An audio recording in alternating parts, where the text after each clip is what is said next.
Hello guys, मी आज तुम्हाला सांगणार आहे की मंचुरियन कसे बनवायचे ते पण घरी. त्यासाठी लागणारे साहित्य: शिमला मिर्च, कांदा, कोथिंबीर, मिरची, गाजर आणि पत्तागोबी. तर पहिले पत्तागोबी खिसून घ्यायची किंवा चॉप करून घ्यायची. मी चॉप केलेली. तसेच 1 वाटी कॉर्नफ्लॉवर म्हणजेच मक्याचं पीठ. तसेच चवीनुसार मीठ.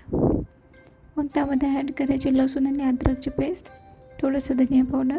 असे आपले खुसखुशीत होतात. तुम्ही बघू शकता कसं लाल कलर येत आहे मंचुरियनला. मग ते काढून घ्यायचे. ते आपले फ्राईड मंचुरियन तयार आहेत.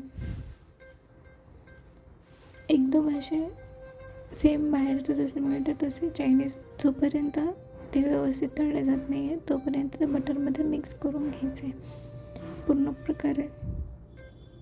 तुम्ही याच्यामध्ये कोणत्या पण भाज्या हे व्यवस्थित एकजीव करून घ्यायचं आहे. मग त्यामध्ये टाकायचं थोडंसं पाणी.